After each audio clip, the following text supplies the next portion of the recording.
রবীন্দ্রনাথ ঠাকুরের জীবন দর্শনে 7টি ভিন্ন নাটকের অংশবিশেষ নিয়ে আমাদের বিশেষ শ্রদ্ধাঞ্জলি অনুষ্ঠান হতো।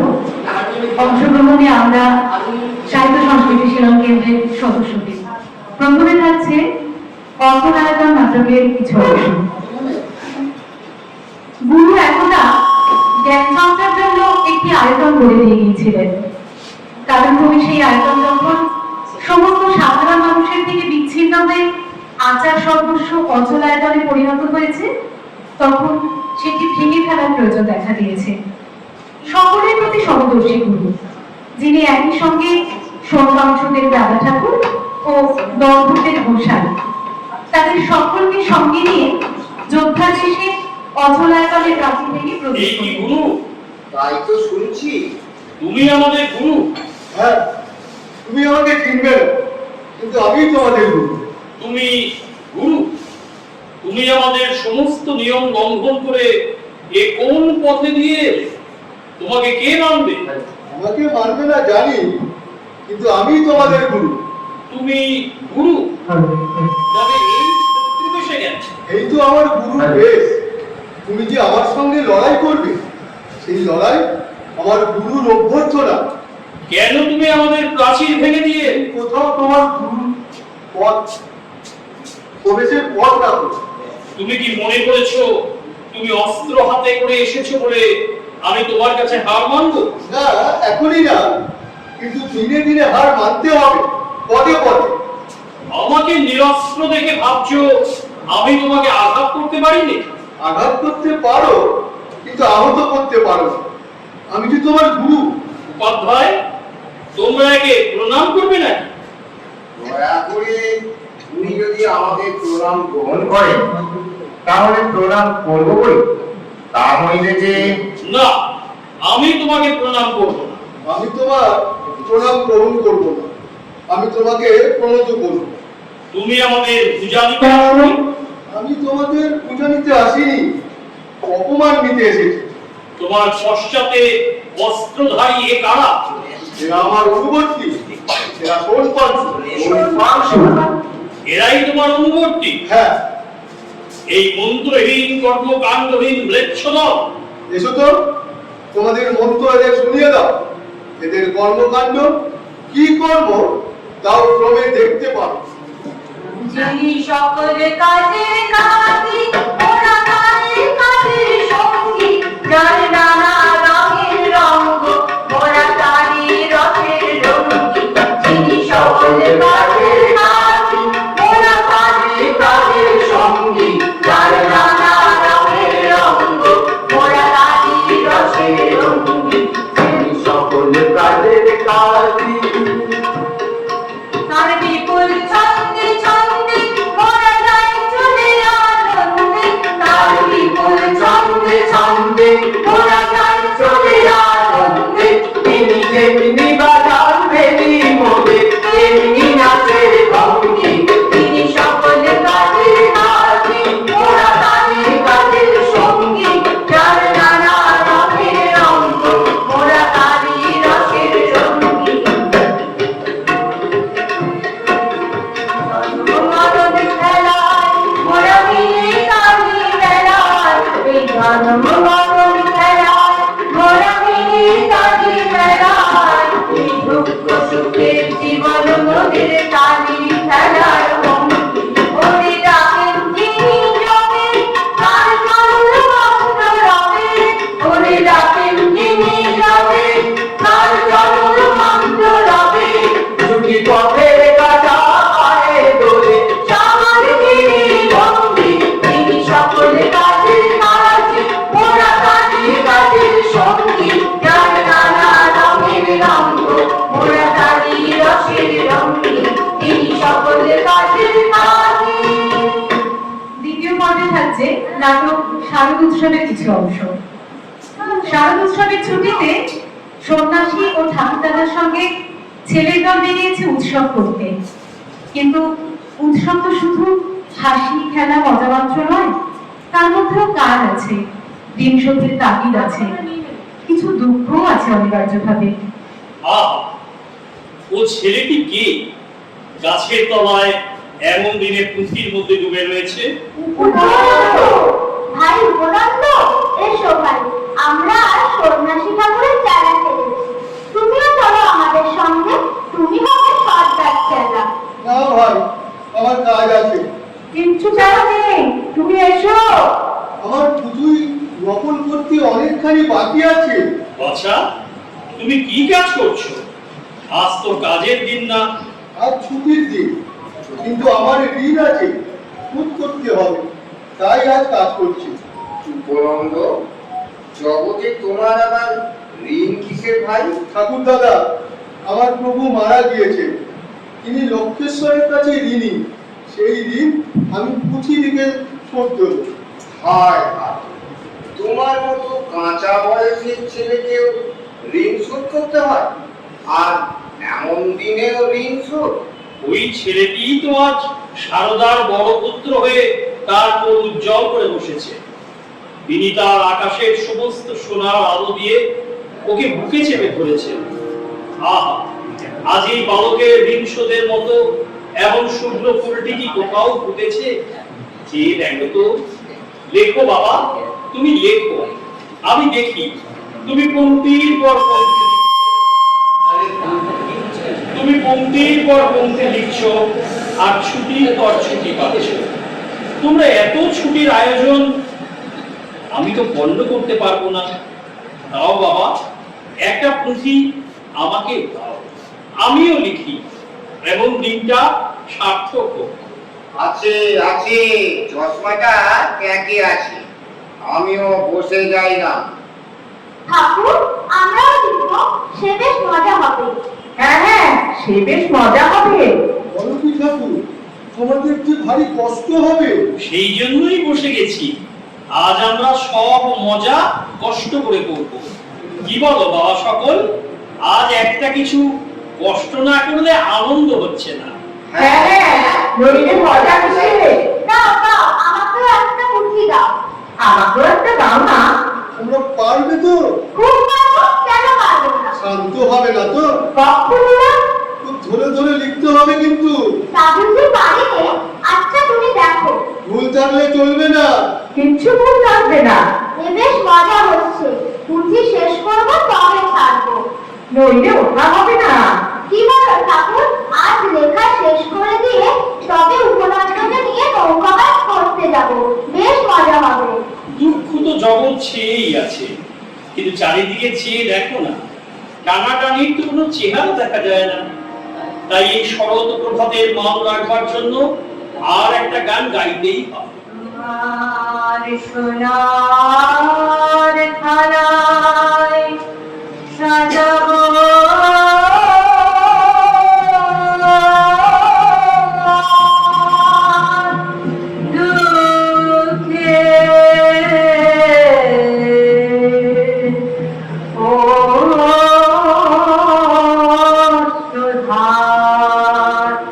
তোমার সোনার থালায় সাজাবো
দিতে চাও না দিও আমায়, নিতে চাও তো নাও। দুঃখ আমার ঘরের জিনিস, হাতির নাম তুই কাছিস। দুঃখ আমার ঘরের জিনিস, হাতির নাম তুই কাছিস। তোর প্রশান্তি প্রাণে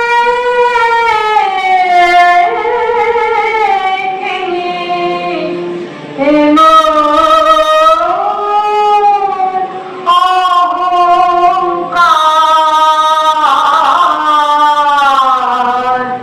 তোমার সোনার থালায় সাজাবো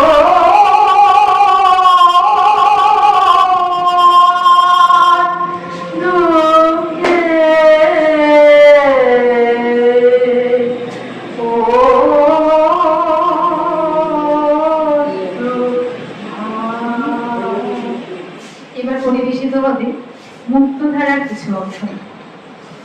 উত্তরকূটের যন্ত্ররাজ বিভূতি উত্তরকূট ও শিবতরাইয়ের মাঝখান দিয়ে বয়ে যাওয়া মুক্তধারা ঝর্ণার উপরে একটা মস্ত বাঁধ নির্মাণ করেছে শিবতরাইকে জল থেকে বঞ্চিত করার জন্য। বিভূতি মনে করে দেবতা সকলকে জল দিয়েছেন, তাকে দিয়েছেন জলকে বাঁধার শক্তি। যন্ত্রের জন্য দেবতার পদ নিজেই নেবে, এই কথা প্রমাণ করার ভার তার। যন্ত্ররাজ, তুমি তো বেশ লোক, কখন ফাঁকি দিয়ে আগে চলে এসেছো টেরও পাইনি। সে তো ওর চিরকালের অভ্যেস। ও কখন ভিতরে ভিতরে এগিয়ে সবাইকে ছাড়িয়ে চলে যায় বোঝাই যায়। সেই তো চকুয়া গায়ের ন্যাড়া বিভূতি আমাদের একসঙ্গেই কৈলেশ গুরুর কান্ড রাখে। আর কখন সে আমাদের সবাইকে ছাড়িয়ে এসে এত বড় কাণ্ড করে বসলো। ওরে গবলু, ছুরিটা নিয়ে হাঁ করে দাঁড়িয়ে রয়েছি কেন? বিভূতিকে আর কখনো চোখে দেখিস নাকি? মালাগুলো বের কর, পরিয়ে দি। আর আর নয় কি, আর নয় তো কি, যেমন তুমি হঠাৎ মস্ত হয়ে উঠেছ, তেমনি তোমার গলাটা যদি ওই উটের মতো হঠাৎ লম্বা হয়ে উঠত, আর উত্তর কূটের সব মানুষের মিলে তার উপর তোমার গলায় মালার বোঝা চাপিয়ে দিত, তাহলেই ঠিক মানাতো, বুঝলে? ভাই, হরিশ ঠাকুর তো এখনো এসে পৌঁছলো না। বেটা কুড়ের সর্দার, ওর পিঠে চামড়ায় ঢাকের চাটি লাগালে তবে যদি। সেটা কাজের কাজ কথা নয়।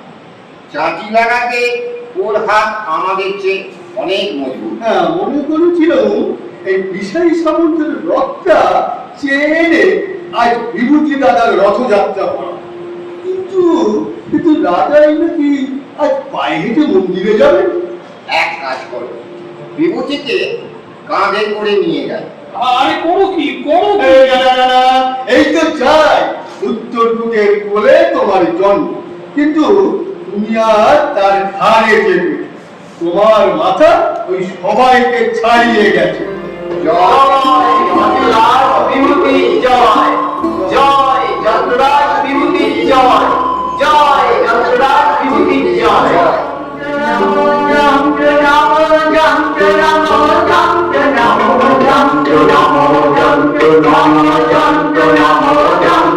তুমি চক্রকুমার বন্দিত, তুমি বজ্রপতি নিবন্ধিত, তুমি মুক্ত বিশ্ব ভক্ত ধ্বংস ধ্বংস বিমান দন্ত। নমো যন্ত্র নমো যন্ত্র, নমো যন্ত্র নমো যন্ত্র, নমো যন্ত্র নমো যন্ত্র, নমো যন্ত্র নমো যন্ত্র।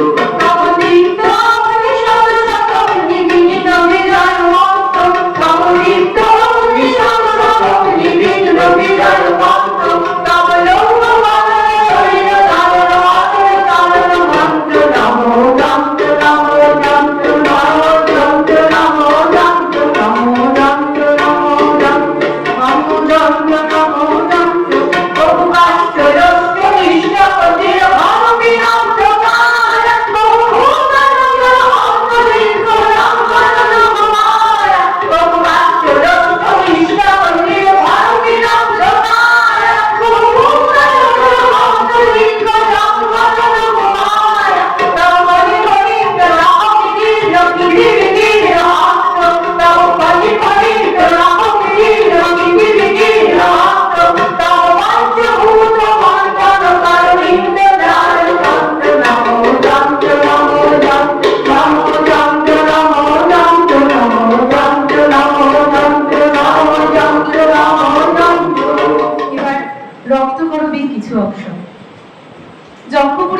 নন্দিনী খুঁজে পেয়েছে তার প্রকৃত সখা বিশু কাপুরকে। প্রেমিক রঞ্জন প্রাণ নিয়ে সর্বস্ব পণ করে হার জিতের খেলায় নন্দিনীর প্রেম জিতে নিয়েছে। কিন্তু যে দুঃখের গান বিশু তাকে শোনায়, সেই দুঃখের খবর নন্দিনী আগে কখনো পায়নি। পাগল ভাই, আজ সকালে পাগল ভাই দূরের রাস্তা দিয়ে আজ সকালে ওরা পৌষের গান গেয়ে মাঠে যাচ্ছিল, শুনেছিলে? আমার সকাল কি তোর সকালের মতো যে গান শুনতে পাবো? এই যে ক্লান্ত রাত্রে দাঁড়িয়ে ঝেঁটিয়ে ফেলা উচ্ছিষ্ট। আজ মনে খুশিতে ভাবলো এখানকার প্রাকারের উপর চড়ে ওদের গানে যোগ দেব। কোথাও পথ পেলাম না, তাই তোমার কাছে এসেছি। আমি তো প্রাকার না। তুমি আমার প্রমাণ। তোমার কাছে এসে উঁচুতে উঠে বাকিকে দেখতে পাই। তোমার মুখে এই কথা শুনে আশ্চর্য লাগে। কেন? চক্ষুপুরীতে ঢুকে অব্দি এতকাল মনে হতো জীবন হতে আবার আকাশখানা হারিয়ে ফেলেছি। মনে হতো এখানকার টুকরো মানুষদের সঙ্গে আমাকে এক ঢেকিতে কুটিয়ে একটা পিণ্ড পাঠিয়ে তুলেছে, তার মধ্যে ফাঁক নেই। এমন সময় তুমি এসে আমার মুখের দিকে এমন করে চাইলে আমি বুঝতে পারলাম আমার মধ্যে এখনো আলো দেখা যাচ্ছে। পাগল ভাই, এই বন্ধ ঘরের ভিতরে কেবল তোমার আমার মাঝখানটাতে একখানা আকাশ বেঁচে আছে, বাকি আর সব বোঝা। সেই আকাশটা আছে বলেই তোমাকে গান শোনাতে পারি। তুমি আমার অগম পারের দুটি। যেদিন এলে চক্ষুপুরীতে আমার হৃদয়ে লোনা জলের হাওয়া এসে ধাক্কা দিল। তোমাকে একটা কথা বলি পাগল, যে দুঃখের গানটি তুমি গাও, আগে আমি তার খবর পাইনি। চোখের জলে লাগলো জোয়ার, দুঃখের পারাবারে ও চাঁদ, ওলো কানাই কানাই কানাকানি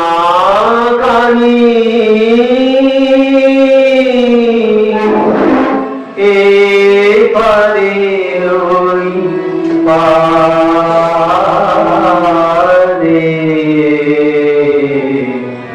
ও চাঁদ, চোখের জলে লাগলো জোয়ার।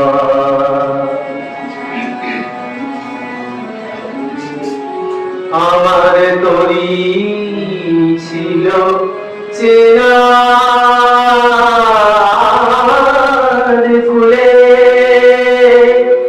বাঁধন যে তার গেল খুলে। আমার তরি ছিল চেনার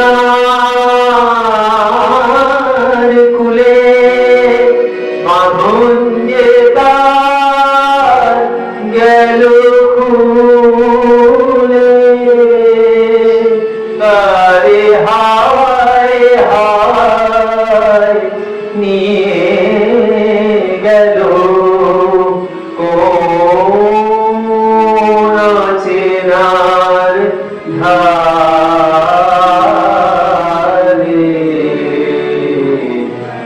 ও চাঁদ।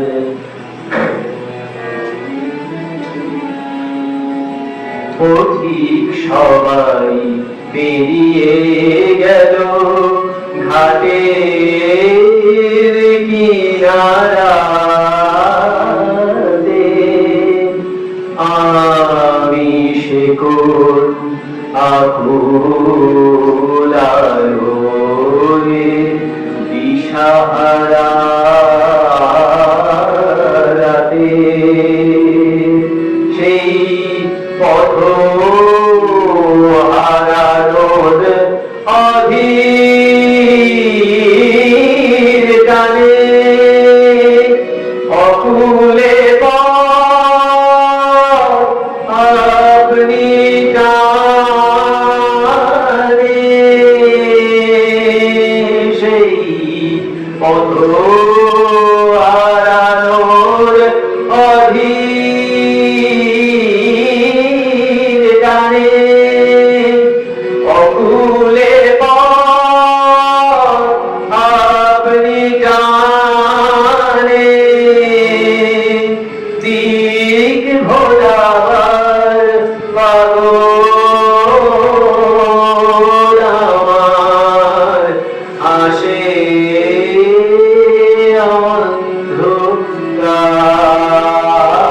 অন্ধকারে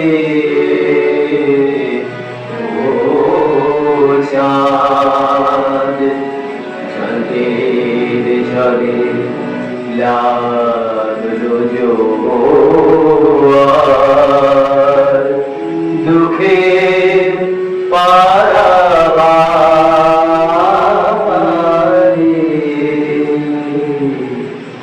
ও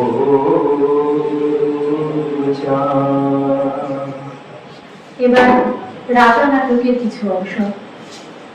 রাজা যে কত সুন্দর, কত আশ্চর্য, সেটা রানী সুদর্শনা অন্ধকারেই অনুভব করে। রাজা বীণা বাজালে রানীর নিজেকে বীণার গান বলে মনে হয়। রাজার উত্তরীর স্পর্শে মনে হয় রানীর সমস্ত অঙ্গটা বাতাসে ঘন আনন্দের সঙ্গে মিলে গেল। রানী মনে মনে রাজার চোখ জুড়ানো, হৃদয় পড়ানো রূপ কল্পনা করে। কিন্তু লোকে যাকে সুন্দর বলে, রাজা তো তা নন, তিনি অনুপম। অহংকারী দেশের দাসী সুরঙ্গমা সহজেই রাজার স্বরূপ উপলব্ধি করে। রানীদের মোহগর্ভে সুদর্শনা বাইরের সৌন্দর্যের মধ্যে রাজাকে খুঁজতে গিয়ে পথভ্রষ্ট হয়। অনেক সংকটের মধ্য দিয়ে, অনেক দুঃখের পথ পেরিয়ে রানীর যখন আত্মোপলব্ধি হয়, তখন দাসী সুরঙ্গমা ছাড়া তার সঙ্গে আর কেউ নেই। রাজা, রাজা, তিনি চলে গেছেন? চলে গেছেন? আচ্ছা, বেশ, তাহলে তিনি আমাকে একেবারে ছেড়েই দিলেন। আমি ফিরে এলুম, কিন্তু তিনি অপেক্ষা করলেন না। আচ্ছা, ভালোই হলো, তাহলে আমি ভুক্ত। আচ্ছা সুরঙ্গমা, আমাকে ধরে রাখবার জন্য তিনি কি তোকে বলেছেন? না, তিনি কিছুই বলেননি। কেনই বা বলবেন? বলবার তো কথা নয়। তাহলে আমি মুক্ত। আচ্ছা সুরঙ্গমা, একটা কথা রাজাকে জিজ্ঞাসা করবো মনে করেছিলাম, কিন্তু কিন্তু মুখে বেরিয়ে গেল। বল দেখি, বন্ধুদের তিনি কি প্রাণদণ্ড দিয়েছেন? প্রাণদণ্ড? আমার রাজাকে কোনোদিনও বিনাশ করে শাস্তি দেন না। তাহলে ওদের কি হলো? ওদের তিনি ছেড়ে দিয়েছেন, কাজেরাজ পরাভব স্বীকার করে দেশে ফিরে গেছেন। আহ, শুনে ভাবছিল রাজমা, রাজমা তোমার কাছে আমার একটা প্রার্থনা আছে।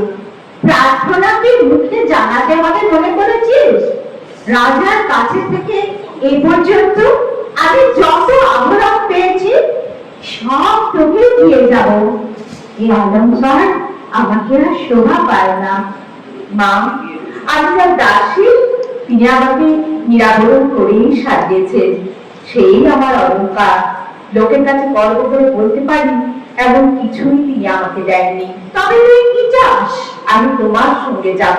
কি বলিস তুই? তোর প্রভুকে ছেড়ে দূরে যাবি? এ কিরকম প্রার্থনা? দূরে নয় মা, তুমি যখন বিপদে মুখে চলেছ তিনি কাছেই থাকবেন। পাগলের মতো বলিস নেই।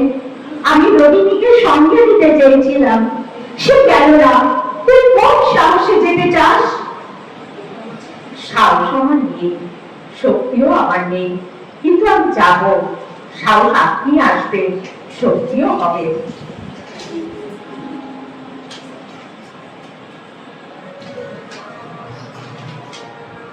না, তোকে আমি নিতে পারবো না।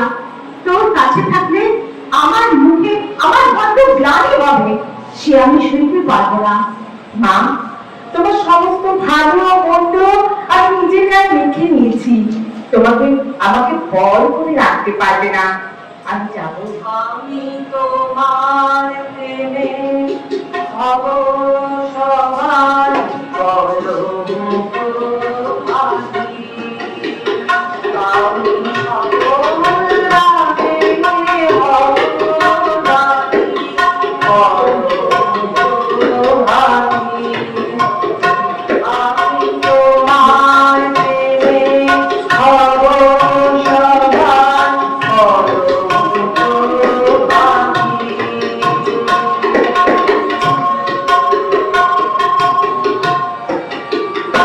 তোমার পথে আমার শয়ন, যেথায় তোমার ভুলায় শয়ন, পথে বাঁধা করবো চয়ন, যেথায় তোমার ভুলায় শয়ন, সেথায় তোমার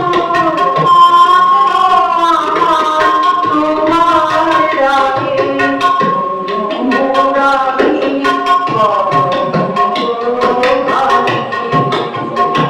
আমি বুঝিয়ে আসো টেনে বেড়াবো না বিধান রে, সুজিয়ে আসো টেনে বেড়াবো না বিধান রে, যে মন্দির ওই চরণ হরে তাহারি ছাড়ো তোমারি পরমুখী। আমি তোমার প্রেমে হব সবার পরমুখী। এবার চিরকুমার সভার অংশবিশেষ। চিরকুমার সভার মন্দিরিষ্ঠ ভদ্রলোক অক্ষয়। শ্রী পুরবালা কাশীবাসী হলে অক্ষয়ের সামনে নীলবালা এবং মৃগবালা শ্যালিকাদ্বয়ের আবির্ভাব ঘটে। হলো কি বলো দেখি, আমার যে ঘরটি এতকাল কেবল ঝাড়ু বেহারাদের ঝাড়ুদের টাউনে নির্মল ছিল, সেই ঘরের হাওয়া দুবেলা তোমাদের দুই মনে অঞ্চল বিজনে চঞ্চল হয়ে উঠেছে যে। দিদি রে, তুমি একলা পড়ে আছো বলে দয়া করে মাঝে মাঝে দেখা দিয়ে যান, তার উপর আমার জবাব দেবে। দয়াময়ী চোর শূন্য হৃদয়টা চুরি করবার জন্য শূন্য ঘরে মুখে ঝুঁকি মতলব বুঝি রে। আমাদের এমন বোকাচোর পাওনি, এখন হৃদয় আছে কোথায় যে চুরি করতে আসবো? ঠিক করে বলো দেখি, হতভাগ্য হৃদয়টা গেছে কত দূরে? আমি জানি মুখুজ্জে মশাই, বলবো 475 মার শেষ দিদি অবাক করি। তুই কি মুখুজ্জে মশাই হৃদয়ের পিছনে পিছনে মাইল ঘুরতে ঘুরতে ছুটেছিলি নাকি?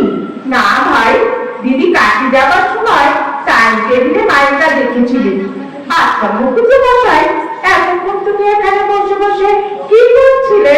তোদের গয়লা বাড়ির হিসেব লিখছিল। এই তোমার গয়লা বাড়ির হিসেব?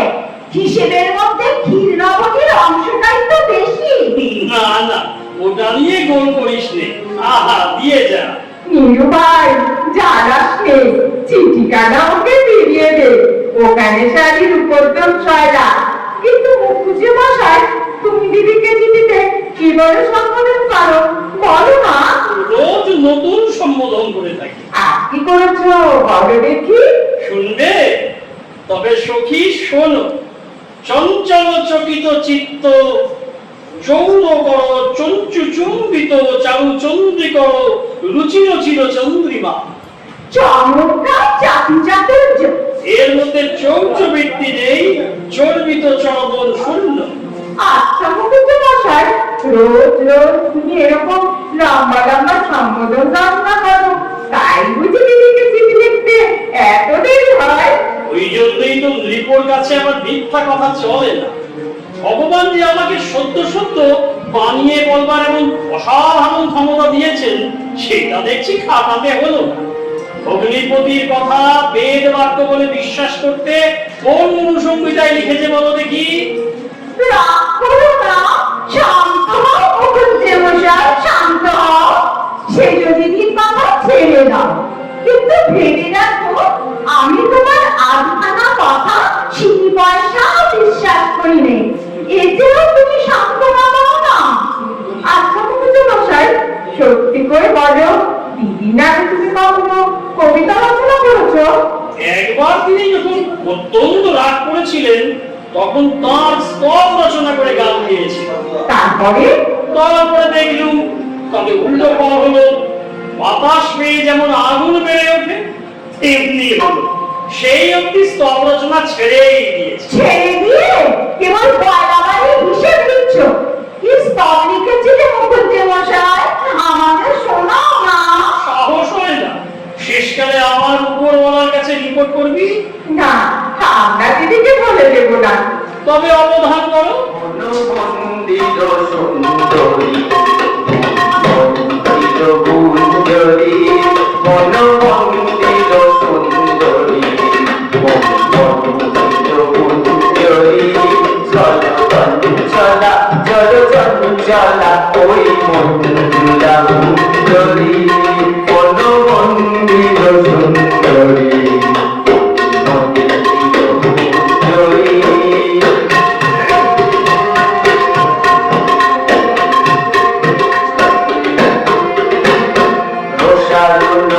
রসারুণরাগুরঞ্জিতা সঙ্গীম গুরু বন্দিতা, গোপন হাস্য কুটিল হাস্য কপট কলহ বন্দিতা, সংকোচ নত অঙ্গিনী ভয় ভঙ্গুর ভঙ্গিনী, সংকোচ নত অঙ্গিনী ভয় ভঙ্গুর ভঙ্গিনী, সাফল্য নপুরঙ্গ যৌবন রণরঙ্গিনী, মনোমন্দির সুন্দরী, মণিমন্দির গুঞ্জরী।